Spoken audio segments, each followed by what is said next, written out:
नमस्कार. आरआरसी नेटवर्कच्या ताज्या बातमीपत्रात आपले स्वागत. अशा आहेत आजच्या प्रमुख घडामोडी. हेडलाइन्स प्रस्तुत करता Marcus the readymade multibrand showroom. सर्वोत्तम quality, fresh stock, latest designs, reasonable rate. LRT college road, Raghuvanshi Mangal कार्यालयाच्या बाजूला, अकोला. उपमुख्यमंत्री फडणवीस यांनी अकोल्यात दिले अमरावती लोकसभेसाठी नवनीत राणा यांच्या उमेदवारीचे संकेत. अकोला लोकसभा मतदारसंघाचा देवेंद्र फडणवीस आणि बावनकुळे यांनी घेतला आढावा. कार्यकर्त्यांना कामाला लागण्याचे दिले निर्देश. आपातापा येथे जुन्या वादावरून एकाची धारदार शस्त्राने हत्या. घटनेतील 3 आरोपी फरार. जागतिक चिमणी दिनी करण्यात आला सर्वे. लोक पावत चाललेल्या चिवताईकडे लक्ष देण्याची गरज. माना पोलिसांनी जप्त केला ट्रकसह अंमली पदार्थाचा मुद्देमाल. एका आरोपीला करण्यात आली अटक. आता सविस्तर बातम्या. अकोला लोकसभा मतदारसंघाच्या आढावा बैठकीसाठी उपमुख्यमंत्री देवेंद्र फडणवीस व भाजपाचे प्रदेशाध्यक्ष चंद्रशेखर बावनकुळे हे आज अकोला आले होते. या आढावा बैठकीनंतर त्यांनी पत्रकारांशी संवाद साधत अनेक प्रश्नांना उत्तरे दिली. यावेळी त्यांनी अमरावती मतदारसंघासाठी नवनीत राणाच्या उमेदवारीचे संकेत दिले. लोकसभा निवडणुकीचा बिगुल वाजला असून अकोला लोकसभा मतदारसंघ अकोला पश्चिम विधानसभा मतदारसंघाचा आढावा घेण्यासाठी उपमुख्यमंत्री देवेंद्र फडणवीस व भाजपाचे प्रदेशाध्यक्ष चंद्रशेखर बावनकुळे हे अकोला येथे आले होते.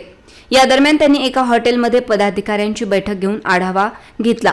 त्यानंतर पत्रकारांशी संवाद साधताना त्यांनी जिथे भाजपाचा उमेदवार असेल तिथे सेना व राष्ट्रवादी मदत करेल आणि जिथे सेनेचा असेल तिथे भाजप आणि राष्ट्रवादी मदत करेल. तसेच राष्ट्रवादीच्या उमेदवाराला भाजप सेना मदत करणार असल्याचे त्यांनी सांगितले. जिथे भाजपला सीट सुटेल तिथे महायुतीने भाजपचं काम करायचं, जिथे शिवसेनेला सुटेल तिथे आम्ही त्यांचं काम करायचं, जिथे राष्ट्रवादीला सुटेल तिथे आम्ही दोघांनी त्यांचं काम करायचं. यावेळी हर्षवर्धन पाटील यांच्या संदर्भात पत्रकारांनी प्रश्न विचारला असता त्यांनी भाष्य करताना सांगितले की हर्षवर्धन पाटील हे महायुतीच्या उमेदवाराचा प्रचार करतील. त्यांची नाराजी नव्हती, त्यांचे काही प्रश्न नक्कीच होते. कारण एवढे वर्ष जेव्हा अमोरासमोर लढतो त्यावेळी निश्चित त्यांचे काही प्रश्न असतात. ते प्रश्न सोडवण्याचं मी पूर्ण आश्वासन दिलं आहे. त्यातल्या काही अडचणी आम्ही सोडवलेल्याही आहेत. मला पूर्ण विश्वास आहे, कारण हर्षवर्धन पाटील जेव्हापासनं भारतीय जनता पक्षामध्ये आले आहेत त्यांनी सातत्याने भारतीय जनता पक्ष मोठा करण्याचा प्रयत्न केलेला आहे. पक्षाच्या प्रति समर्पित भावनेने ते त्या ठिकाणी काम करतात. यावेळी अमरावती मतदारसंघासंदर्भात पत्रकारांनी प्रश्न केला असता त्यांनी नवनीत राणा ह्या गेल्या 5 वर्षापासून भाजपासोबत असून मोदीजींना पुन्हा पंतप्रधान बनवण्यासाठी ते प्रयत्न करीत आहेत. त्यामुळे नवनीत राणांच्या उमेदवारीचे संकेतही त्यांनी यावेळी दिले. अमरावतीची जी जागा आहे ही भारतीय जनता पक्ष लढेल. जो उमेदवार असेल तो भारतीय जनता पक्षाच्या चिन्हावर लढेल. नवनीत राणा तिथल्या सिटिंग खासदार आहेत. नवनीत राणा पूर्ण 5 वर्ष भारतीय जनता पक्षासोबत राहिले आहेत. त्यांनी 5ही वर्ष लोकसभेमध्ये अतिशय ताकदीने भाजपची आणि मोदीजींची बाजू मांडलेली आहे. राज्याचे उपमुख्यमंत्री देवेंद्र फडणवीस आणि भाजपा प्रदेशाध्यक्ष चंद्रशेखर बावनकुळे यांच्या प्रमुख उपस्थितीत अकोला लोकसभा मतदारसंघाची आढावा बैठक अकोल्यातील एका हॉटेलमध्ये संपन्न झाली. यावेळी अकोला लोकसभा व अकोला पश्चिम विधानसभेचा आढावा घेण्यात आला. अकोल्यात उपमुख्यमंत्री देवेंद्र फडणवीस व भाजपा प्रदेशाध्यक्ष चंद्रशेखर बावनकुळे यांच्या उपस्थितीत आयोजित बैठकीत देवेंद्र फडणवीस यांनी आगामी लोकसभा निवडणूक व अकोला पश्चिम विधानसभा पोटनिवडणुकीत भाजपा महायुती उमेदवारांना विजय मिळवून देण्याबाबत मार्गदर्शन करीत अकोला लोकसभा व विधानसभा पोटनिवडणुकीत भाजप उमेदवारांचा विजय निश्चित असल्याचा विश्वास व्यक्त केला. यावेळी अकोला लोकसभा मतदारसंघ व अकोला पश्चिम विधानसभा पोटनिवडणुकीबाबत सविस्तर चर्चा करण्यात आली. अकोला लोकसभेसाठी भाजपा महायुतीच्या वतीने विद्यमान खासदार संजय धोत्रे यांचे सुपुत्र अनुप धोत्रे यांना निवडणूक रिंगणात उतरवण्यात आले असून अकोला पश्चिम विधानसभा पोटनिवडणुकीसाठी नेमके कुणाचे नाव जाहीर होणार याकडे सर्वांचे लक्ष लागले आहे. भाजपाचा बालेकिल्ला कायम ताब्यात ठेवण्यासाठी भाजपा पदाधिकारी व कार्यकर्त्यांनी एकजुटीने काम करावे असे आवाहन उपमुख्यमंत्री देवेंद्र फडणवीस यांनी केले आहे। या बैठकीत अकोला पश्चिम विधानसभेच्या उमेदवाराच्या नावाबाबत चर्चा झाल्याची माहिती असून लवकरच आपल्या विधानसभेच्या पोटनिवडणुकीसाठी उमेदवाराच्या नावाची घोषणा होण्याची शक्यता असल्याची माहिती विश्वसनीय सूत्रांनी दिली आहे। अकोला तालुक्यातील बोरगाव मंजू पोलीस स्टेशन हद्दीत येणाऱ्या आपातापा परिसरात धारदार शस्त्राने एका इसमाची हत्या झाल्याने खळबळ उडाली। ही घटना 19 मार्चच्या रात्री 11 वाजताच्या दरम्यान घडली। घुसरवाडी रहिवासी सुधीर घावट याला गंभीर जखमी अवस्थेत सर्वोपचार रुग्णालयात भरती करण्यात आले, परंतु डॉक्टरांनी त्याला मृत घोषित केले। अकोला तालुक्यातील बोरगाव मंजू पोलीस स्टेशन हद्दीत येणाऱ्या आपातापा येथे 19 मार्च रात्री 11 वाजता दरम्यान जुन्या वादावरून घुसरवाडी येथील रहिवासी सुधीर घावट याच्यावर तिघांनी धारदार शस्त्राने हल्ला केला। घटनेची माहिती मिळताच बोरगाव मंजू पोलीस घटनास्थळी पोहोचली होती। सूत्रांनी दिलेल्या माहितीनुसार या हत्या प्रकरणात सहभागी आरोपी रोहित खेडकर, भूषण ठाकरे, छकुला आठवले यांचा समावेश असून घटनेनंतर तीनही आरोपी फरार असल्याची माहिती सूत्रांनी दिली आहे। या घटनेमुळे आपातापा परिसरात खळबळ उडाली।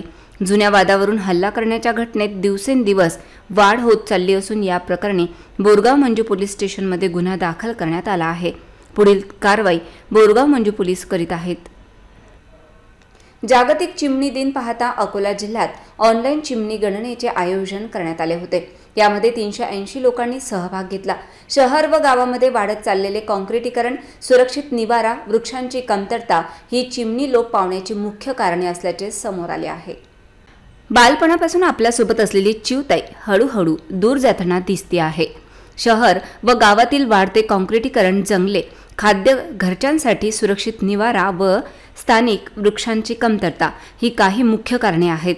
या समस्यांकडे सामान्य लोकांचे लक्ष वेधण्यासाठी निसर्ग कट्टा, महाराष्ट्र पक्षी मित्र, वन विभाग अकोला व शिक्षणाधिकारी कार्यालय माध्यमिक अकोला यांच्या संयुक्त विद्यमाने ऑनलाईन चिमणी गणनेचे आयोजन करण्यात आले होते। यामध्ये 380 लोकांनी सहभाग घेतला होता। या सर्व्हेमध्ये असे दिसून आले की जवळपास 15% घरांमधून चिमण्या दिसत नाहीत। 38% लोकांकडे वर्षभर जास्त चिमण्या दिसतात। 86% लोकांनी चिमणीसाठी पाण्याची भांडे ठेवली आहेत। 80% लोक चिवताईसाठी धान्य ठेवतात। 48% लोकांनी चिवताईला कृत्रिम घरट्यात निवारा दिला आहे। 67% मोबाईल टावरच्या परिसरात चिमण्यांचे अस्तित्व आढळून आले आहे। भरपूर झाडं असलेल्या 59.8% भागात चिमण्या जास्त आढळून आल्या आहेत।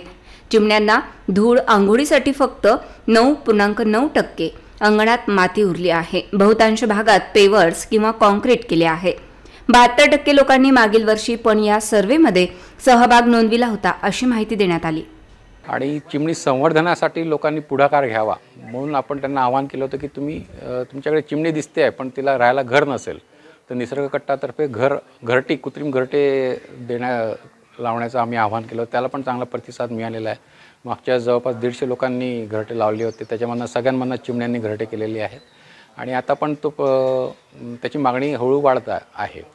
आणि दुसरं असं की चिमण्या नष्ट होतात आहे, ह्या समस्येची लोकांना तीव्रतेने जाणीव करून देण्यासाठी हा उपक्रम आपण घेतलेला आहे आणि त्याच्यामध्ये बऱ्यापैकी यश आलेलं आहे। आज पण इथे शहराच्या मध्यवर्ती भाग जो आहे मातोश्री उद्यान, इथे पण आम्ही चिमण्यांची घरटे लावलेली आहेत। सोबतच इतर पक्ष्यांची माहिती होण्यासाठी इकडच्या ज्येष्ठ नागरिक संघांनी पुढाकार घेतल्यामुळे इकडच्या झाडांवर आम्ही पक्ष्यांच्या माहितीचे बोर्ड लावलेले आहे की जेणेकरून येणाऱ्या पिढीला पक्षी संवर्धनाचं महत्त्व पटावं आणि त्यांनी पक्षी संवर्धनासाठी पुढाकार घ्यावा, त्याचं औचित्य आजच्या दिवशी आपण अकोला जिल्ह्यातील माना पोलीस स्टेशन अंतर्गत येणाऱ्या राष्ट्रीय महामार्ग क्रमांक 53 वर एका संशयित ट्रकला पकडून पोलिसांनी 141 किलो गांजा पकडला असून कारवाई 56 लाखाचा मुद्देमाल पोलिसांनी जप्त केला आहे। ट्रक चालकाला माना पोलिसांनी ताब्यात घेतले असून पुढील कारवाई सुरू आहे। पोलीस सूत्रांनी दिलेल्या माहितीनुसार राष्ट्रीय महामार्गावर क्रमांक 53 वरून एका ट्रकमधून अंमली पदार्थ नेत असल्याची माहिती माना पोलिसांना मिळाली। या माहितीच्या आधारे माना पोलिसांनी मंगळवारी रात्री राष्ट्रीय महामार्ग क्रमांक 53 वर माना फाट्याजवळ नाकाबंदी करीत एका ट्रकची झडती घेतली असता त्यामध्ये 141 किलो गांजा आढळून आला। या गांजाची अंदाजे किंमत 28,26,600 रुपये असल्याची माहिती पोलिसांनी दिली असून यासह ट्रक असा एकूण 53,66,000 रुपयांचा मुद्देमाल जप्त केला। या प्रकरणी पश्चिम बंगालमधील पिंटू कृष्णादास याला अटक करण्यात आली आहे। आरोपी विरोधात NDPS कायद्याअंतर्गत कलम 8 क 20 ब 2 क 29 अंतर्गत गुन्हा दाखल करण्यात आला असून पुढील तपास माना पोलीस करीत आहेत। अकोला जिल्ह्यात कापूस सोयाबीन पिकांना उत्पादनावर आधारित भाव मिळत नसल्याने अगोदरच शेतकरी आर्थिक अडचणीत सापडला असताना आता हरभऱ्याचेही भाव हमीपेक्षा 500 रुपयांनी कमी झाले असे असताना नाफेडने हरभरा विक्री नोंदणी सुरू केल्या नसल्याने बळीराजा हवालदिल झाला असल्याने रोष व्यक्त होत आहे। यावर्षी अनियमित पावसामुळे अगोदरच शेतकऱ्यांना फटका बसला असून त्यातच शेतमालाचे भाव पडल्याने तो चांगलाच आर्थिक अडचणीत सापडलाय। कापसाचे भाव आतापर्यंत पडले होते। सुरुवातीपासूनच सोयाबीनचे दरही कोलमडले होते। त्यात थोडीशी सुधारणा होऊन 5,000चा टप्पा काही दिवस होता, परंतु पुन्हा घट होऊन दर प्रति क्विंटल 4100 रुपयांवर खाली आला आहे। आता हरभऱ्याचीही तीच गत आहे। हरभऱ्याचे उत्पादन येण्यापूर्वी अकोला जिल्ह्यात हरभऱ्याचा भाव प्रति क्विंटल 7,300 पर्यंत वर चढला होता। आता हरभरा बाजारात येताच हा भाव कमी झाला असून सरासरी 5,600 सांगितले जात असले तरी सध्या बाजारात 5,000 रुपयापर्यंत खाली आला आहे। शासनाचा हरभऱ्याचा हमी भाव 5,440 रुपये प्रति क्विंटल सांगण्यात येत असून शासनाच्या व बाजारपेठेच्या हरभऱ्याच्या हमी भावात तफावत का असा प्रश्न बळीराजा विचारत आहे। अकोला शहरातील प्रसिद्ध राणी सतीधाम मंदिरात आगामी होळी उत्सव पाहता जयपूर इथून आलेल्या लोककलावंतांच्या डफ चांग कार्यक्रमाचे आयोजन करण्यात आले। यावेळी डफ वाद्यावर कलावंतांनी आकर्षक होळी नृत्य सादर करून उपस्थितांची मने जिंकली। होळीचा उत्सव लोकप्रिय उत्सव म्हणून मानला जातो, त्याला रंगांचा उत्सव असेही म्हणतात। होळीबद्दल नागरिकांमध्ये विशेषतः लहान मुलांमध्ये मोठा उत्साह पाहायला मिळतो। यापूर्वी होळी उत्सव 8 दिवस साजरा करण्यात येत होता, परंतु आता तो केवळ 2 दिवसांवर येऊन ठेपला आहे। मात्र अकोला शहरातील राणी सतीधाम मंदिराची होळी संपूर्ण शहरात प्रसिद्ध आहे। होळी सणानिमित्त 5 दिवस पासून या ठिकाणी विविध कार्यक्रमांचे आयोजन करण्यात येते। मंगळवारी राणी सतीधाम मंदिरात पारंपरिक ढप चांग कार्यक्रम आयोजित करण्यात आला। यामध्ये जयपूरचे लोककलाकार सुरेंद्र भार्गव यांनी आपल्या लोककलाकार सह ढप चांगचे अनोखे सादरीकरण केले। यावेळी कलावंतांनी ढपच्या तालावर अनेक होळी नृत्य सादर करून उपस्थित भाविकांची मने जिंकली। दरवर्षी राणी सतीधाम मंदिरात होळी उत्सवानिमित्त या कार्यक्रमाचे आयोजन केले जाते। रविवार 24 मार्च रोजी होणाऱ्या होळी उत्सव नागरिकांनी सहभागी होण्याचे आवाहन राणी सतीधाम मंदिराच्या वतीने करण्यात आले आहे। पाहूया या ढप चांग कार्यक्रमाची एक झलक।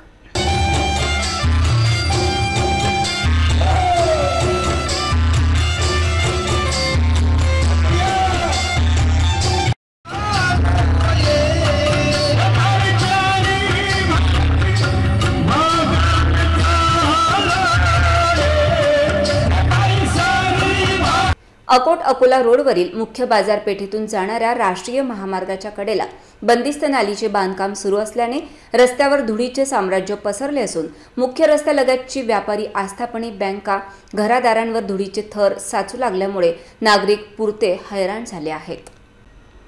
गावात होणाऱ्या विकास कामांचे चोहोट्टा बाजारमधील व्यावसायिकांनी स्वागत केले आहे। मात्र विकास कामे करीत असताना सामान्य नागरिकांना होणारा त्रासही लक्षात घेणे आवश्यक आहे। मुख्य महामार्गाच्या बाजूला नालीचे कामासाठी खोदल्यामुळे सर्वत्र धुळीचे साम्राज्य निर्माण झाले आहे। त्यावर उपाययोजना म्हणून धुळीवर पाणी मारून नागरिकांना होणारा त्रास कमी करता येणे शक्य आहे। चोहोट्टा बाजार येथे धुळीच्या समस्यांकडे संबंधित प्रशासन दुर्लक्ष करण्यात आले आहे। ग्रामीण भागातला सर्वात मोठी बाजारपेठ असल्याने येथे दिवसभर लोकांची वर्दळ असते, त्यामुळे संबंधित कंत्राटदारावर कारवाई करण्याची मागणी नागरिकांनी केली आहे। 20 मार्च जागतिक चिमणी दिन सर्वत्र साजरा करण्यात आला। सध्या सर्वांची लाडकी चिवताई लोप पावत चालली आहे। या चिवताईला वाचवण्यासाठी सर्व स्तरातून प्रयत्न होत आहेत। अशावेळी वाशिम जिल्ह्यातील कारंजा तालुका अंतर्गत येणाऱ्या कामरगाव येथील जिल्हा परिषद शाळेच्या विद्यार्थ्यांनी मानवी साखळी व जनजागृती रॅली काढून चिमणी वाचवण्याचा संदेश दिला। माणसाच्या जवळपास राहणारा पक्षी म्हणून चिमणीची ओळख आहे, परंतु दिवसेंदिवस होत चाललेल्या बदलामुळे आता चिमण्यांच्या वास्तव्याला धोका निर्माण झाला आहे। यासाठी जागरूकता निर्माण करण्यासाठी 20 मार्च रोजी वाशिम जिल्ह्यातील कामरगाव येथील जिल्हा परिषद शाळेच्या विद्यार्थ्यांनी मानवी साखळी व जनजागृती रॅली काढत चिमणी वाचवा असा संदेश दिला। यावेळी विद्यार्थ्यांनी पक्ष्यांसाठी टाकाऊ वस्तूंपासून प्याऊ तयार करून परिसरातील वृक्षांवर पाण्याची सोय केली। अंगणात सहज दिसणारी चिमणी नामशेष होऊ नये म्हणून कामरगाव जिल्हा परिषद शाळेअंतर्गत गत 8 वर्षांपासून हा उपक्रम सातत्याने राबविण्यात येत आहे, अशी माहिती शिक्षक गोपाल खाडे यांनी दिली। चिमणी करते चिव चिव, चिमणी करते चिव चिव, छोट्या चिमणीचे एकच मागणे, छोट्या चिमणीचे एकच मागणे। पुन्हा एक नजर टाकूया आजच्या प्रमुख घडामोडींवर। हेडलाइन्स प्रस्तुत करता Marcus the readymade multibrand showroom. सर्वोत्तम quality, fresh stock, latest designs, reasonable rate. LRT college road, Raghuvanshi Mangal कार्यालयाच्या बाजूला, अकोला। उपमुख्यमंत्री फडणवीस यांनी अकोल्यात दिले अमरावती लोकसभेसाठी नवनीत राणा यांच्या उमेदवारीचे संकेत। अकोला लोकसभा मतदारसंघाचा देवेंद्र फडणवीस आणि बावन्नकुळे यांनी घेतला आढावा, कार्यकर्त्यांना कामाला लागण्याचे दिले निर्देश। आपातापा येथे जुन्या वादावरून एकाची धारदार शस्त्राने हत्या, घटनेतील 3 आरोपी फरार। जागतिक चिमणी दिनी करण्यात आला सर्वे, लोक पावत चाललेल्या चिवताईकडे लक्ष देण्याची गरज। माना पोलिसांनी जप्त केला ट्रकसह अंमली पदार्थाचा मुद्देमाल, एका आरोपीला करण्यात आली अटक। बातम्यांसाठी तुम्ही पाहत रहा RRC न्यूज। यूट्यूब चॅनलवर तुम्ही पण लाईक आणि सबस्क्राईब करा RRC डिजिटल अकोला हे यूट्यूब चॅनल। जगभरात कुठेही पहा RRC डिजिटल अकोला। पुन्हा भेटूया ताज्या बातम्यांसह, नव्या घडामोडींसह, नव्या बातमीपत्रात। तोवर नमस्कार।